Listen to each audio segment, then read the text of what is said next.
We used to grab a can of tuna, pop it open, and it was a straightforward choice. Now, walking down the canned food aisle feels like navigating a maze. Today, you're in for a revelation that might just change your shopping list. I'm Ruth Coleman, and I've been watching how food evolves on our shelves for over 2 decades. I've seen brands come and go, but some products warrant a closer look. Let's talk about canned tuna. Let me tell you, not all tuna is created equal, and most of what you've been told about it is outdated or oversimplified. Many still cling to the idea that all canned tuna is the same across the board. It's simply not true, and it can affect both your health and your wallet. We'll unravel some myths today. By the end of this video, you'll confidently pick the best canned tuna for you and your family, avoiding unnecessary costs and ensuring quality. Today, I'll guide you through what's really inside those cans and how certain labels are steering us wrong without us even noticing. First up, let's address the actual types of tuna you might find on your supermarket shelves.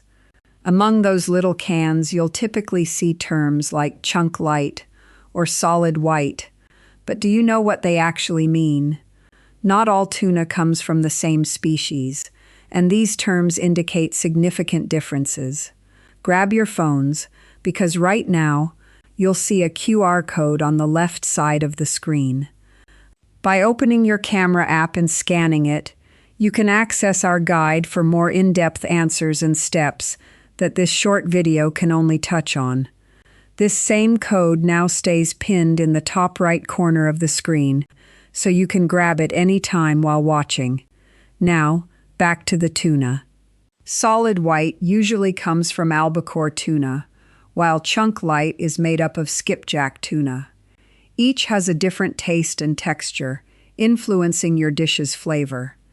Albacore is milder and firmer, often likened to chicken breast.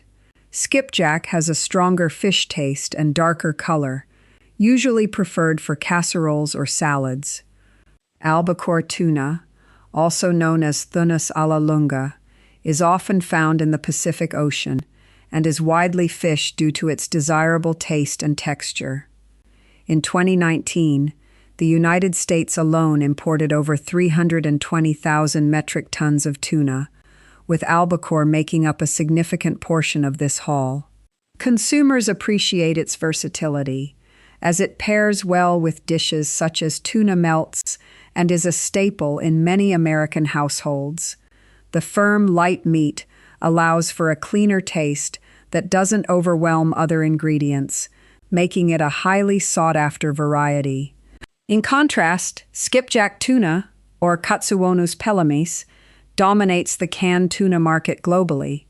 It accounts for over 70% of the tuna used in canned products worldwide.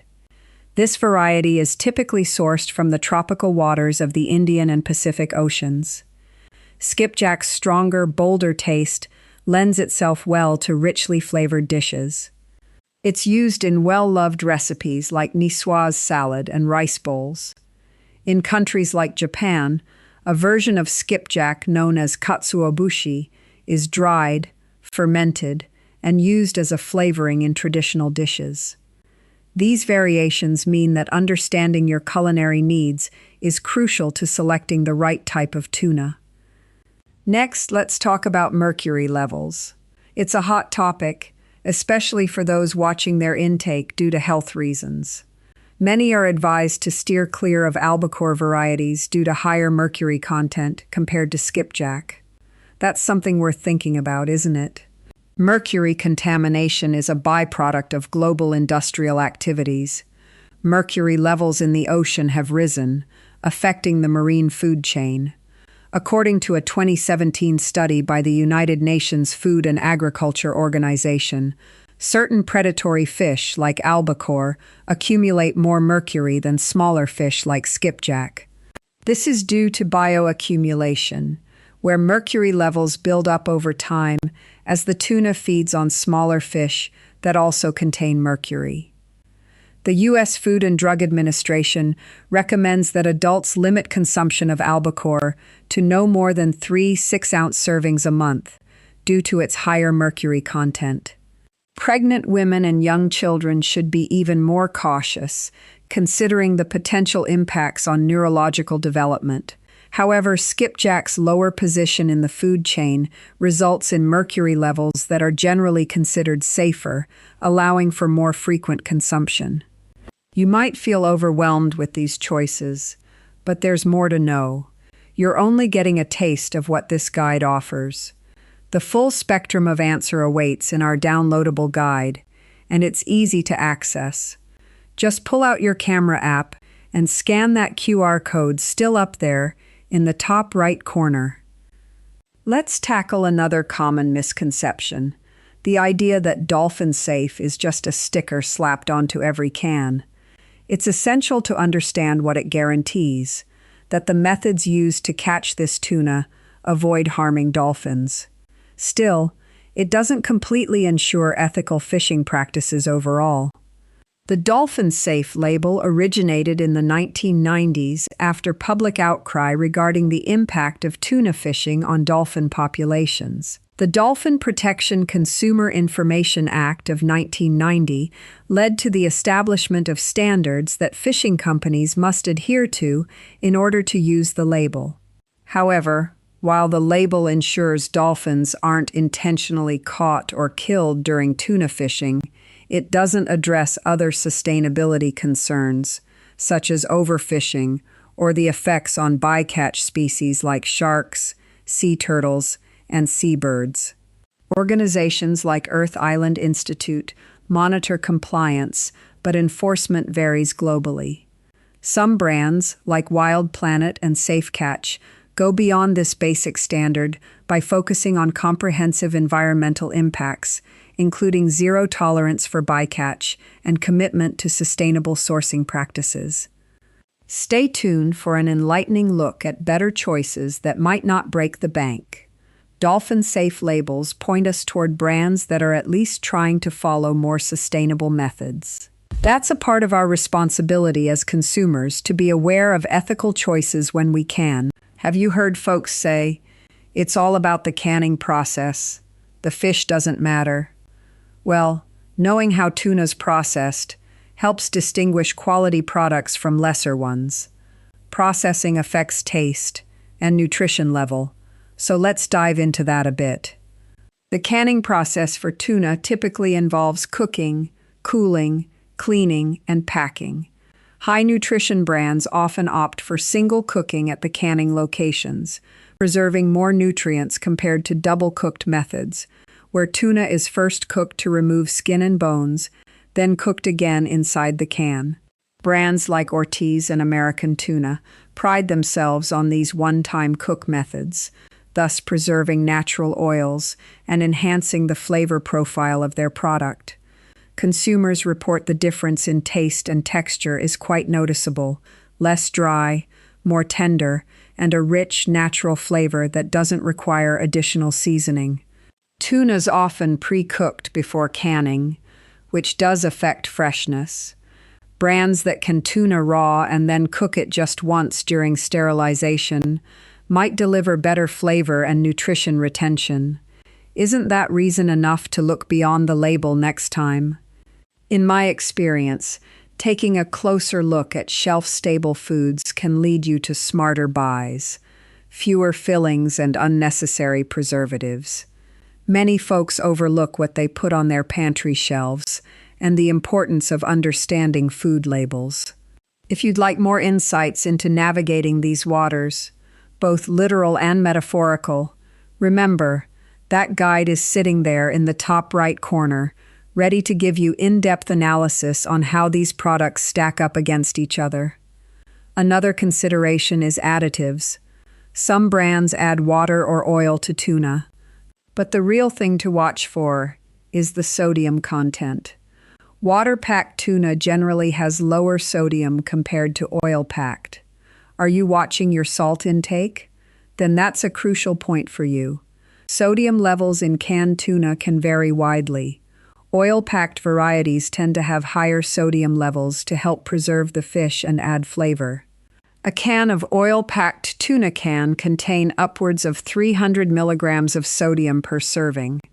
For those managing hypertension or heart disease, this can represent a considerable portion of the daily recommended intake, which health organizations like the American Heart Association suggest should not exceed 1,500 milligrams. Water-packed tuna usually falls under 100 milligrams of sodium per serving, making it a preferable option for those mindful of their salt intake. And now, just when you think you've got it all pinned down, here's another layer: BPA concerns. BPA is an industrial chemical used in the lining of many food cans that can seep into canned goods. You'd want to opt for brands that use BPA-free packaging to ensure better safety standards. Bisphenol A, BPA, predominantly used in the can linings, is linked to potential health issues, including hormonal disruptions and an increased risk of certain cancers. The FDA maintains that BPA is safe at the current levels found in food, but concerns persist, especially for those with certain health conditions or pregnant individuals. Minimizing exposure is desirable.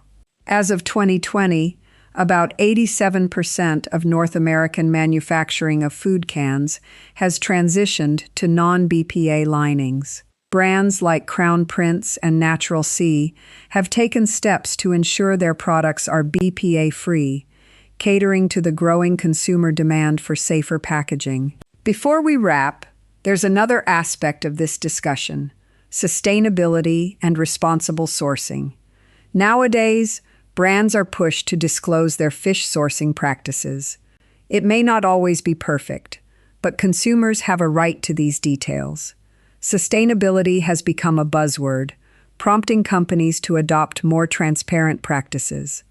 The Marine Stewardship Council, MSC, offers a certification program indicating that products meet standards for sustainable fishing and traceability. MSC-certified products have a blue label, which signifies that they are sourced from well-managed fisheries with minimal environmental impact.